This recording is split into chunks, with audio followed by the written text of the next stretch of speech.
Yang perlu kamu baca itu auramu, dirimu, jiwamu. Surat Zariyat ya. Di dalam jiwamu, apa kamu tidak melihat bahwa ternyata jiwamu alien, dia nggak butuh yang ada di dunia ini, dia butuh yang di akhirat. Itu sebabnya rumusnya tadi, ketika kita kurangi jatah tidur, lalu kita hidupkan mata kolbu dengan zikrullah, nanti kolbunya tajam. Seperti orang yang melatihkan lari setiap hari 10 kilo, 10 kilo, 10 kilo, nanti dia ajak 20 kilo juga kuat. Tapi nanti di padang mahsyar kan nggak bisa tidur, nggak ada tidur lagi. Ya? Nah, ini bagian akhir. Kalau kita nggak terbiasa bangun malam hari sekarang, nanti kita kelelahan di sana, Pak.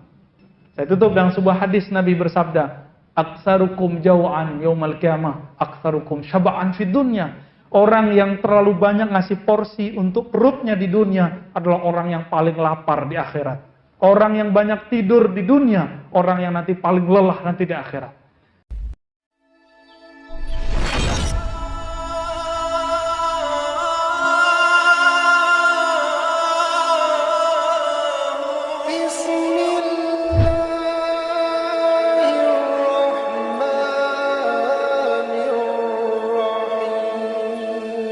Innal hamdalillah nahmaduhu wa nasta'inuhu wa nastaghfiruh wa na'udzu billahi min shururi anfusina wa min sayyiati a'malina may yahdihillahu fala mudilla lahu wa may yudlil fala hadiya lahu ma ba'd.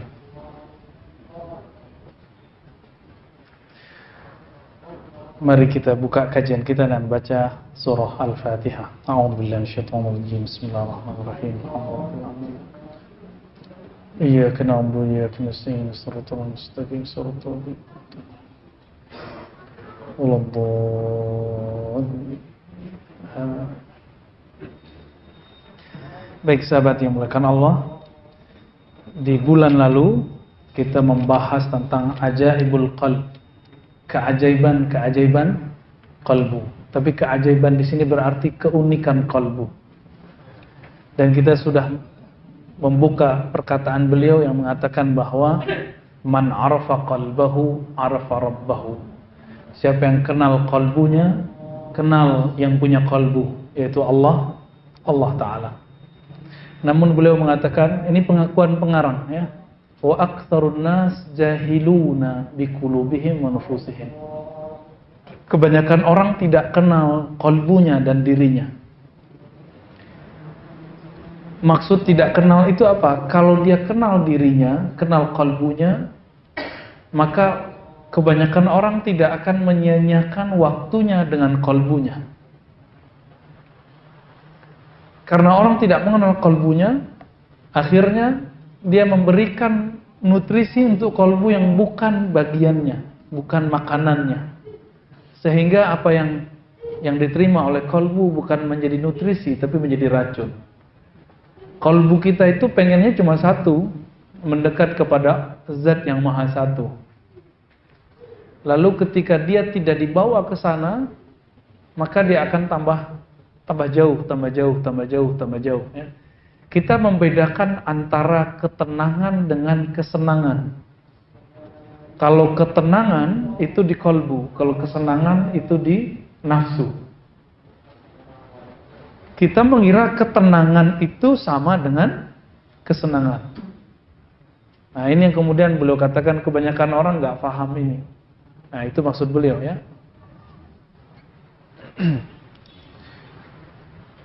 Sekarang kita boleh masuk ke bab yang baru, kitab Riyadhatin Nafs. Bab mengenai riyadhah. Riyadhah artinya latihan. Riyadhatun nafsi, latihan jiwa. Kalau biasanya latihan fisik, misalnya kita belajar silat, karate, taekwondo, boxer, itu dilatih push up, memukul, guling ya, supaya apa? Biar kebentuk badan fisiknya, biar lincah. Sama, kalbu itu kalau tidak dilatih, dia nggak lincah. Kalau kita punya teman jawara, baru tangan kita mau nempel ke punggungnya, dia udah nangkap duluan. Ya kan? Sama.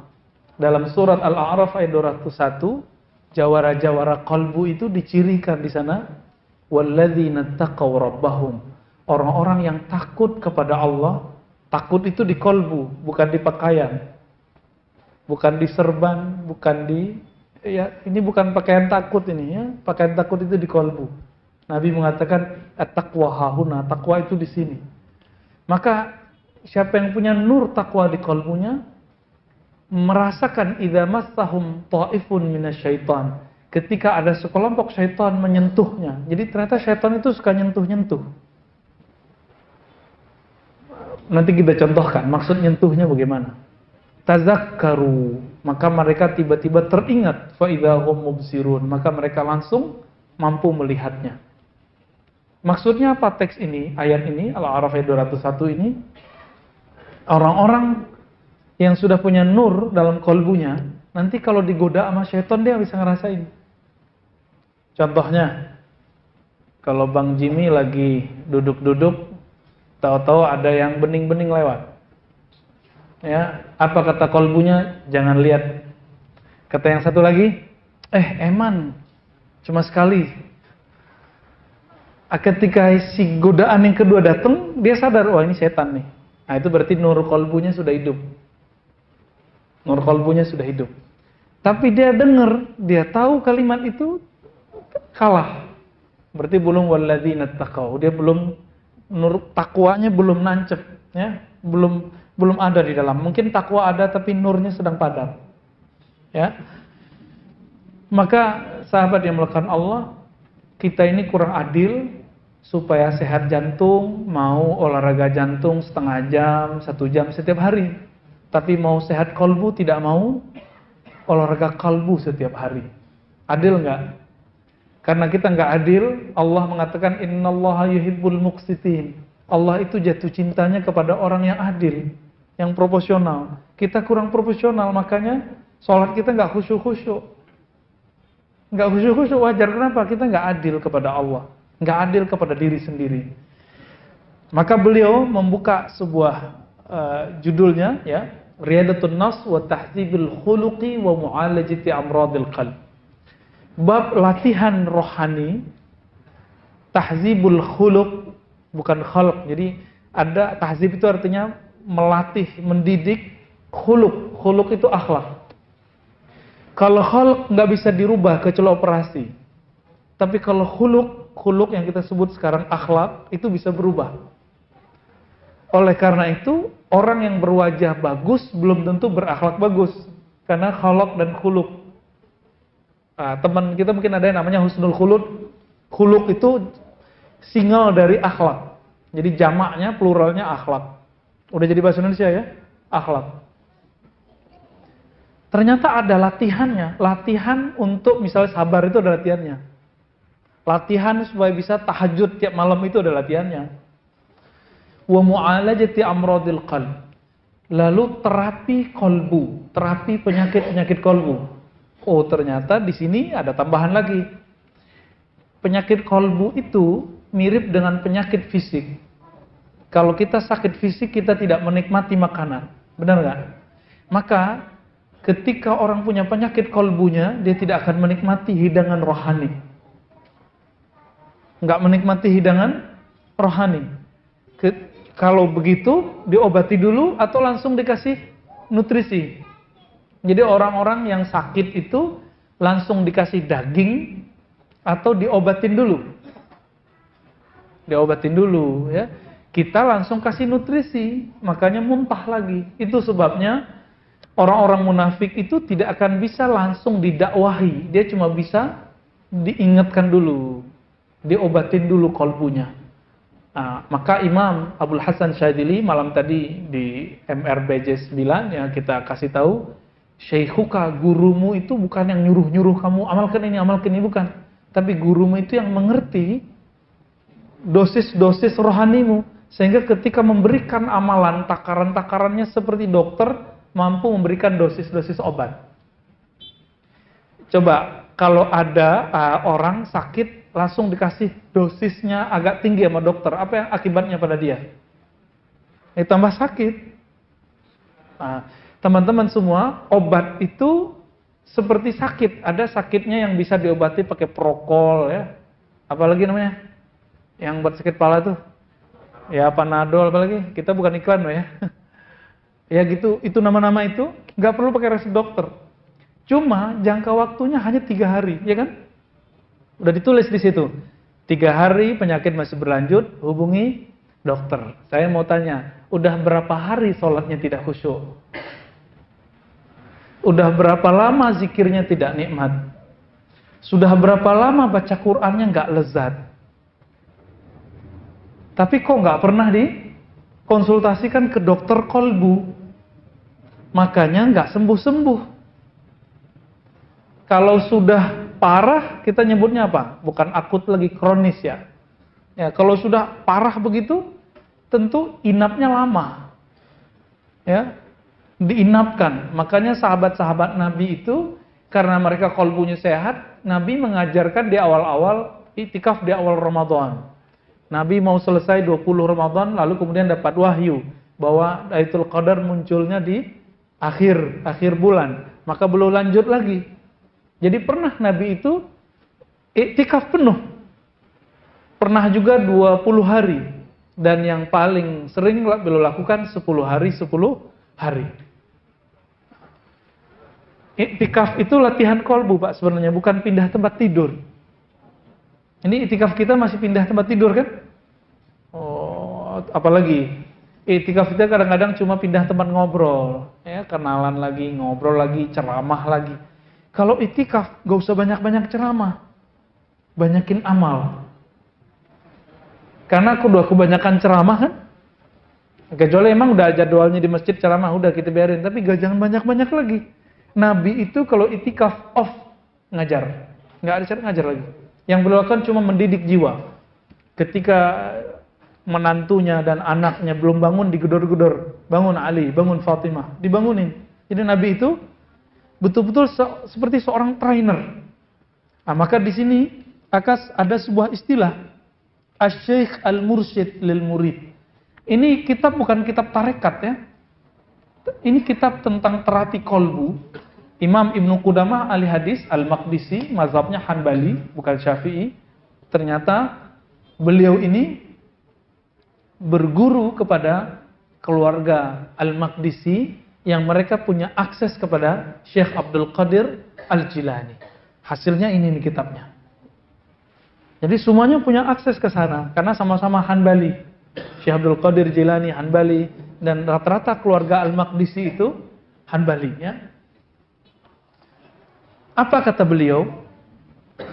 I'lam annal khuluqal hasan sifatul anbiya was-siddiqin. Ketahuilah bahwasannya sifat baik, akhlak terpuji itu adalah pakaiannya para nabi dan siddiqin. Siddiqin itu ulama-ulama.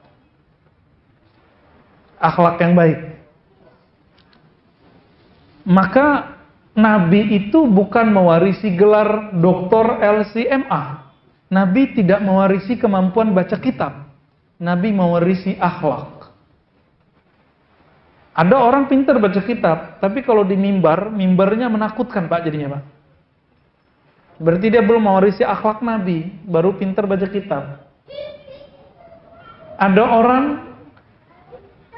dia mewarisi ilmu fikih Nabi, tapi tidak mewarisi keramahannya Nabi Sallallahu Alaihi Wasallam. Saya sering cerita, masih ingat orang yang nipisin masjid?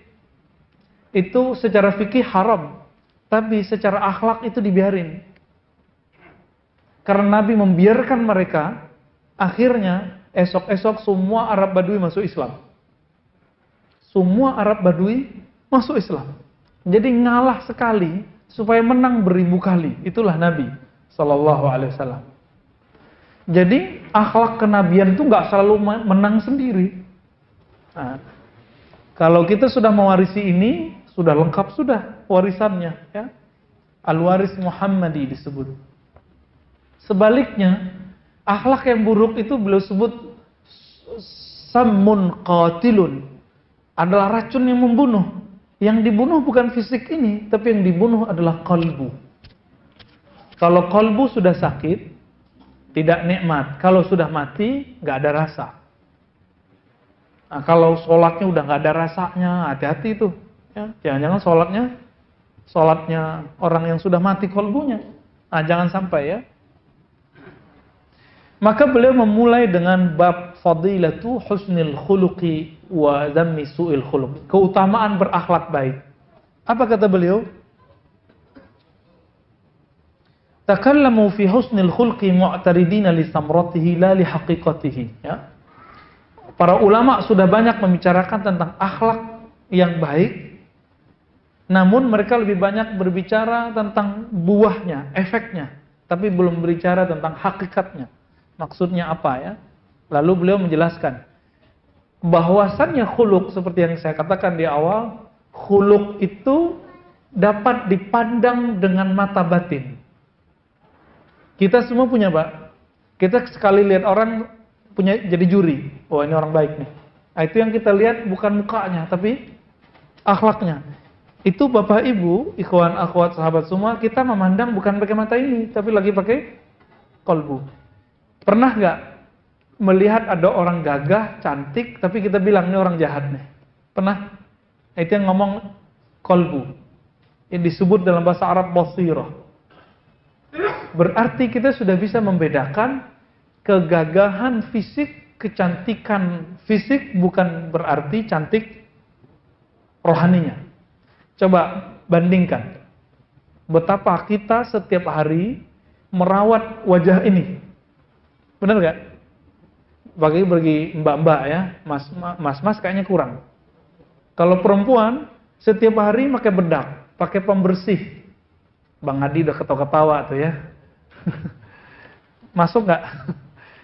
Perempuan, dan itu normal. Kalau laki-laki begitu nggak normal. Tapi kita coba lihat, apakah semua perempuan yang kulitnya halus itu kata-katanya halus? Enggak. Apakah semua perempuan yang di bleaching apa tuh ya, putih, ada yang udah putih pengennya agak sawo mateng. Tapi ternyata walaupun halus kulitnya, cantik, rupawan, rupawati ya, ternyata pas dia ngomong kita kaget, belagu gitu. Ya. Pas kaget keluarnya kodok, ya. Pas kaget keluarnya ayam. Itu nggak cantik. Maka al-jamal jamalul qalb. Kecantikan itu adanya di kolbu. Bandingkan cantiknya Khadijah, Sayyidatuna Khadijah radhiyallahu taala anha dan Aisyah. Aisyah gadis nggak? Satu-satunya istri Nabi yang gadis kan cuma Aisyah. Artinya Nabi emang nggak pemburu gadis, Pak. Nabi itu dititahkan oleh Allah nikah, maka Nabi nikah. Jadi Nabi nikah itu bukan karena kehendak dirinya, tapi karena perintah dari Allah. Ketika terakhir menikah dengan Zainab binti Jahaz, turun lagi ayat tidak boleh dinikah. Nabi nggak nikah lagi. Padahal saudaranya dari kalangan Nabi Allah, Nabi Sulaiman berapa istrinya? 600 plus 400. 1000 Nabi Bani Israel. Yang sekarang orang-orang yang beragama ikut Israel, baik Israel Isa atau Israel Musa, ngejek-ngejekin kita. Muhammadmu hypersex. Siapa yang hypersex? Ya. Kalau Nabi mau, istrinya berapa? 1000 dong seharusnya. Tapi Nabi enggak tuh. Ya. Istrinya malah cuma 11. 13 cerai 2, 11 meninggal 2, sisa 9. Itu pun yang gadis cuma 1. Betapa tidak kerennya di zaman Nabi, orangnya gagah, terkenal, Rasulullah dapatnya itu janda semua. Kecuali Aisyah. Berarti Nabi bukan orientasinya seksual. Orientasinya apa? Beliau orientasinya adalah keindahan akhlak. Satu kali Nabi bengong gitu ya. Apa kata Aisyah? Engkau mikirkan apa wahai Rasulullah? Apa jawaban Nabi? Aku teringat Khadijah. Cemburu. Cemburu. Normal itu. Yang berani cemburu begitu cuma Aisyah. Yang lain cemburunya nggak bisa mengekspresikan seperti Aisyah. Apa kata Aisyah? Masa nenek rempong gitu masih diingat? Ya. Berani ngomong begitu. Tapi itu dalam dunia rumah tangga itu biasa. Biasa kan? Apa kata Nabi? Wahai Aisyah, istriku termuda, tercantik. Khadijah itu bersamaku di saat engkau tidak ada. Quraisy sedang menghadangku, mereka sedang mengusirku, sahabat-sahabatku diancam. Lalu beliau menyokongku dengan semua yang dia punya. Makanya kenangan bersamanya tidak bisa hilang. Pertama dapat wahyu, Aisyah nggak bilang, Muhammad ente gila, nggak bilang gitu.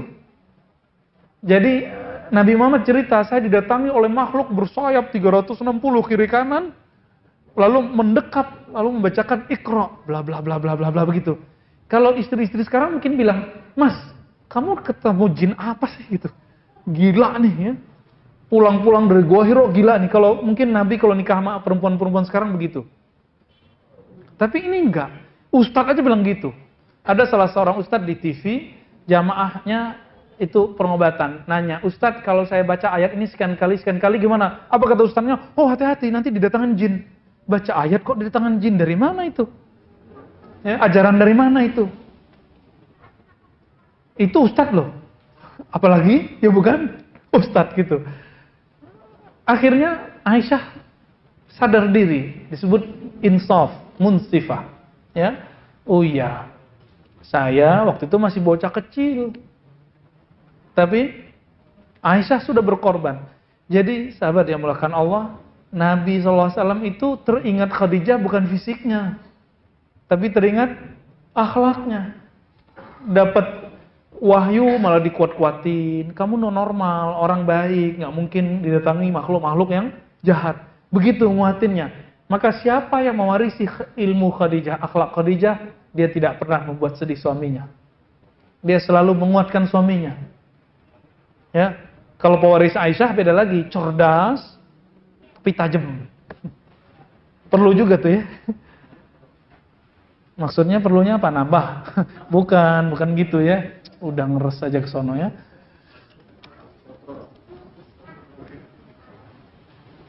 Jadi kalau kita bilang si fulan akhlaknya baik, itu wajahnya atau batinnya? Wajahnya atau batinnya? Batinnya ya. Tapi kalau kita sebut si fulan cakep, itu apa? Wajahnya. Sepakat ya? Jadi sebenarnya saudara yang melakukan Allah, kita itu sudah biasa mengakses alam yang bukan zahir. Cuma nggak percaya aja. Kita setiap hari loh memandang yang tidak zahir itu. Setiap hari kita memandang yang tidak zahir. Kita sering ngomong, gue ikhlas loh. Itu kan ngomong mau menzahirkan yang batin. Ya kan? Karena orang nggak percaya lalu kita zahirkan. Tapi semakin kita zahirkan yang batin, dia jadi nggak batin lagi. Nah, maka batin itu bahasa Arab sesuatu yang tersembunyi. Biarkan dia tersembunyi. Nanti biarkan orang-orang dengan batinnya memandang. Nah. Lalu beliau mengatakan, fal jasadu mudrakun bil basar. Jadi yang saya tanyakan barusan disebutkan sini. Maka kegagahan pada jasad dapat dilihat dengan mata fisik. Wan nafsu, kecantikan kegagahan dalam jiwa, mudrakatun bil basirah, dapat dipandang dengan basirah, dengan mata batinnya. Walikulli wahidatin minhuma hay'atun wa surah. Dan masing-masing itu punya rupa. Penyerupa. Coba, ada orang gagah ketika dia marah, gagahnya gimana?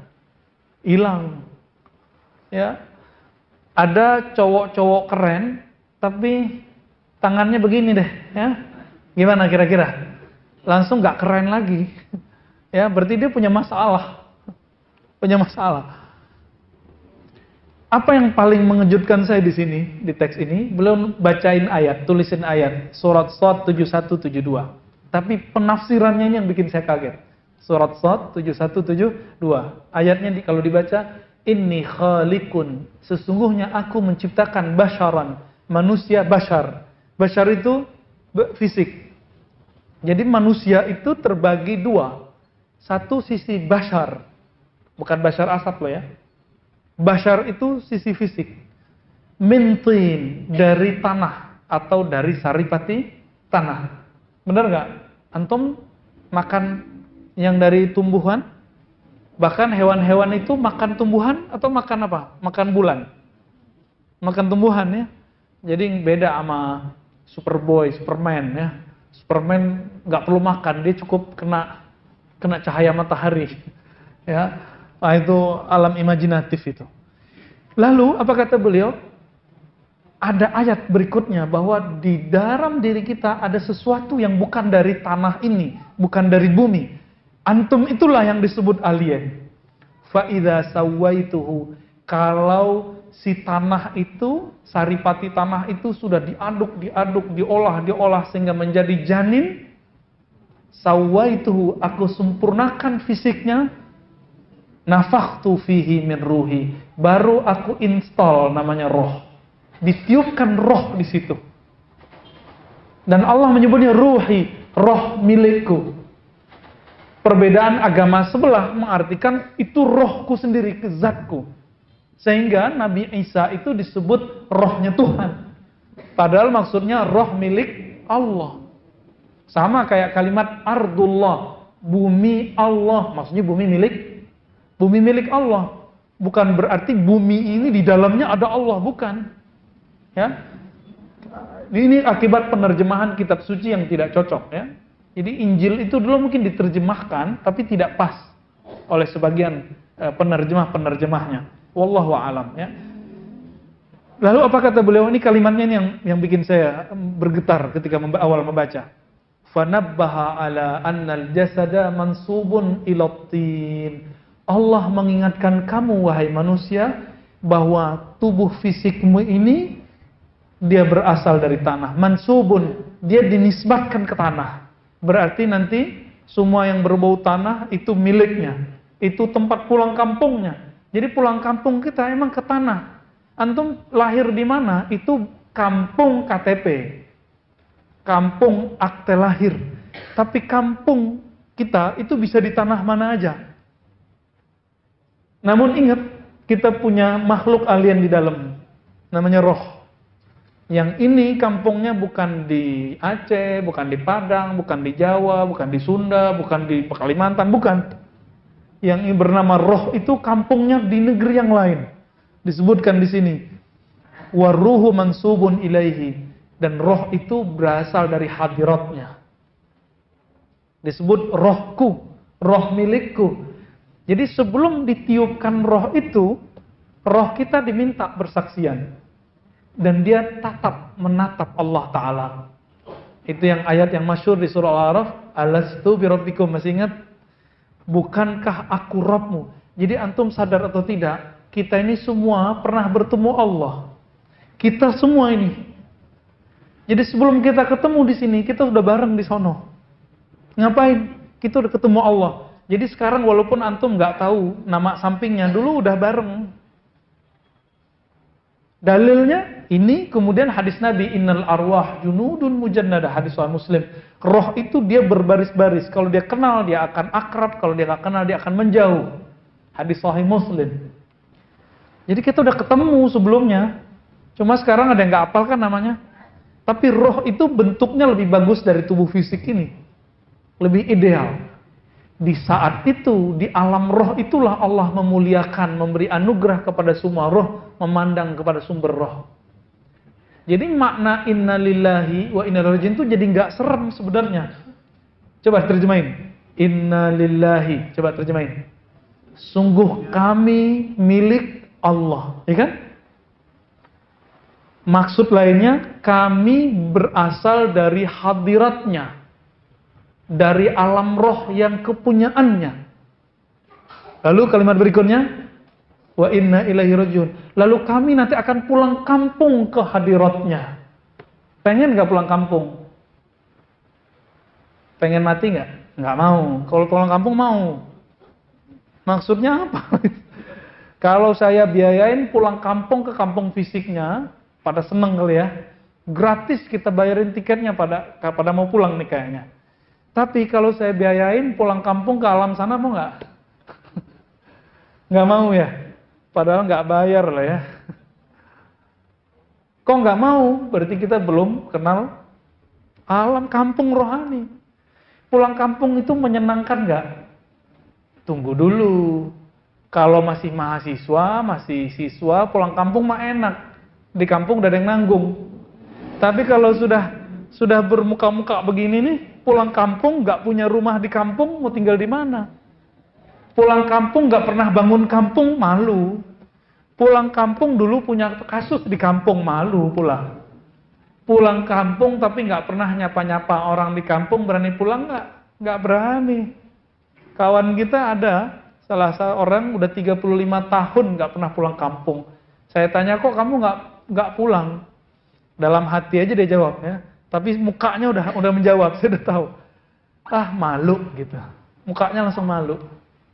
Gimana mau saya pulang kampung? Saya nggak pernah buat apa-apa di kampung, nggak pernah kirim apa-apa ke kampung, nggak pernah nyapa orang kampung, nggak punya tanah di kampung, nggak punya rumah di kampung.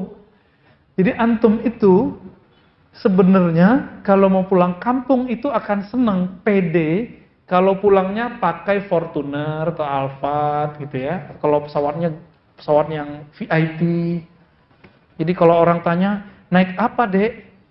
Nggak naik kapal, apa tuh, kapal yang pakai pisang itu. Ya itu, nggak pakai kapal getek itu ya. Tapi pakai apa? Pakai pesawat Garuda. Wih, pesawat batik. Kalau yang nggak bawa dikit teman, Lion gitu ya.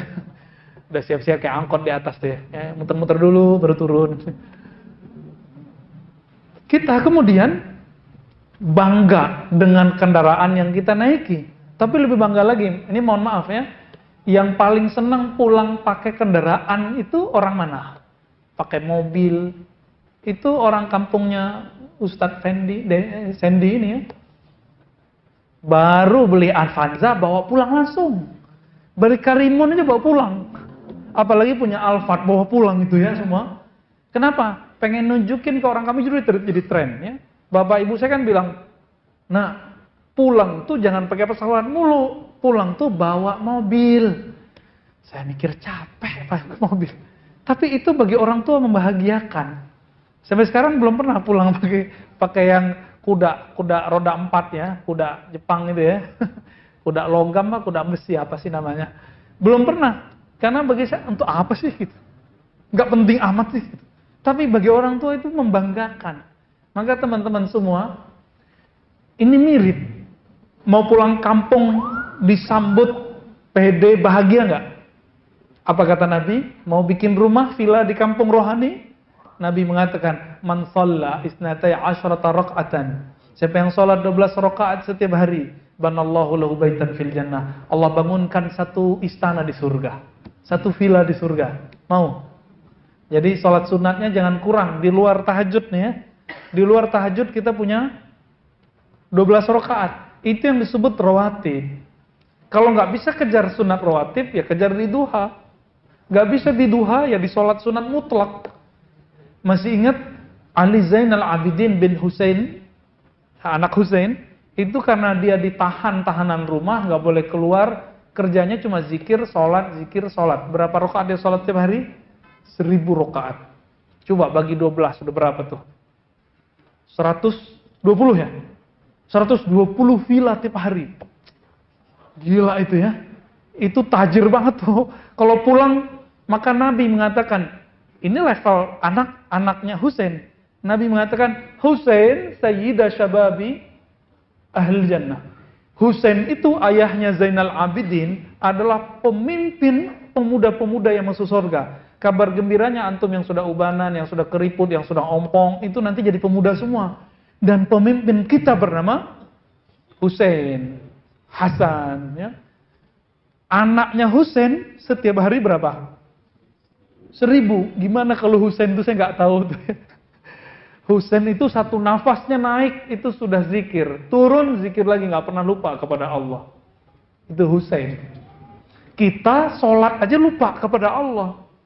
Gimana mau bangun? Jadi udah bangun rumah di surga, tapi keropos, baru 3 hari runtuh.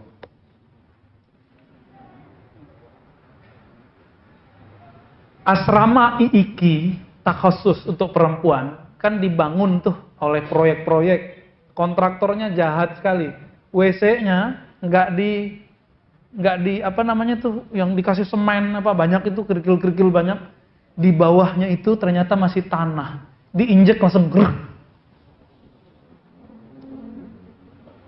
Itu baru belum lama ya. Kebakaran asrama Iki masih ingat nggak sebelumnya? Penghafal-penghafal Quran dari kalangan perempuan.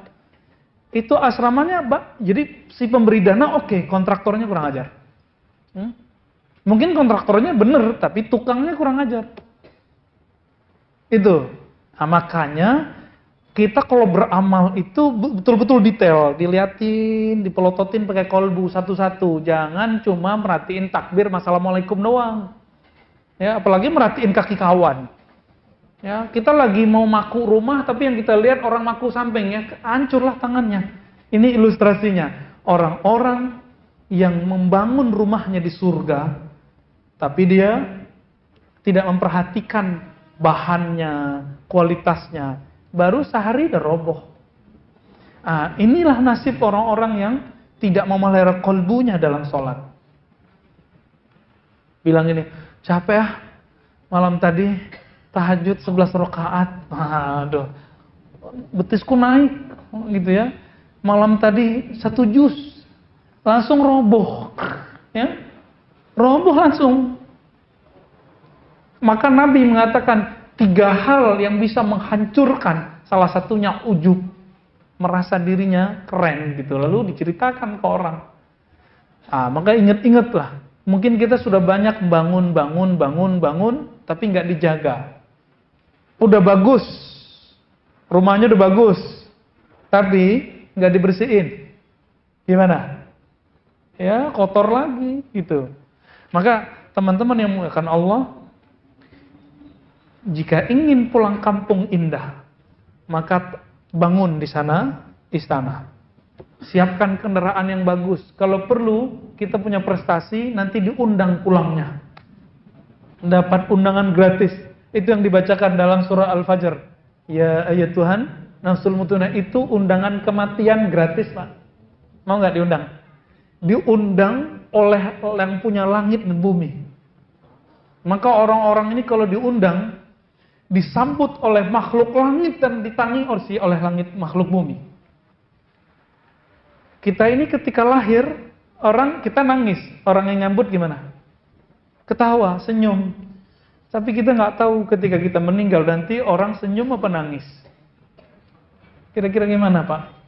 Ibu, Mbak, semua. Kita yang mana nih? Ketika ada salah seorang ustadz meninggal ibunya, itu ramai kan ke sana, saya langsung sedih gitu. Ya Allah, ini yang terkenal anaknya, tapi ibunya dapat keberkahan. Oh, ternyata anaknya itu jadi seperti ini karena didikan ibunya. Poin, ketika meninggal itu ribuan orang datang, sholat gaib di mana-mana, dapat keberkahan. Kita mikir, kita yang dakwah-dakwah ini yang mana nih ya? Maka teman-teman semua, disebutkan di hadis Nabi, innamal a'mal bil khawatim. Amal itu tergantung endingnya, tapi ending itu tergantung dalamnya. Jika di dalamnya benar, nanti akhirnya benar. Jadi apa kata beliau? Beliau sedang mengenalkan kampung kita. Kampung kita bukan di Padang, bukan di Pekanbaru, bukan di Jambi, bukan di Kalimantan, bukan di Jawa, bukan di Sunda, bukan di Betawi. Bukan. Kampung kita bernama alam roh. Nanti bakal pulang ke sono. Jadi jangan kemudian terlalu nyaman dengan tubuh ini. Tubuh ini terlalu lemah untuk memikul roh. Coba lihat, Pak. Punggungnya udah mulai sakit-sakit belum? Ya, kepalanya udah sering masuk itu berat gitu ya. Makan gaji-gaji dikit berat. Ini nggak bisa emang. Di sini bukan surganya roh. Dulu masa kecil emang enak kalau makan apa aja naiknya ke atas, Pak.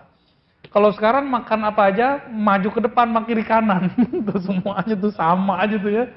Tuh sama saya juga begitu. Udah beda. Jadi ternyata tubuh ini punya masa, punya limit untuk berkembang. Selebihnya seharusnya kita mengembangkan roh. Tetap kita makan, minum, puasa, dan segala macamnya. Tapi kita mengembangkan roh. Maka kita kasih rumus. Setiap kali jatah fisik dikurangi, maka jatah rohani bertambah. Contoh, kenapa dalam Islam ada puasa? Supaya orang punya ketajaman kalbu, rasa empati terhadap orang susah. Itu rahasianya. Jadi puasa Daud, puasa bukan untuk sakti. Puasa Daud, puasa Ramadan, puasa Senin, Kemis, itu supaya kalbu kita bisa merasakan kesusahan orang. Itu yang disebut ahli makrifat. Bukan yang bisa baca hati orang itu, Pak. Itu mah tukang gosip itu ya. Sok tahu baca hati kita. Itu untuk apa? Tapi orang yang kata Nabi, la yu'minu ahadukum, kamu enggak sempurna imannya. Kamu tidur kenyang, tetanggamu tidur kelaparan. Orang yang ngerti itu yang disebut ahli makrifat. Itu yang disebut ahli thariqat. Itu yang disebut ahli ma'rifatullah, ahli hakikat itu. Yang kan sekarang orang banyak ya. Saya lihat beberapa sahabat kita udah mulai kajian syariat, tarekat. Aduh, serem amat sih bahasannya ya. Tapi nggak apa-apa kalau mau tahu. Sebenarnya puncak hakikat itu bukan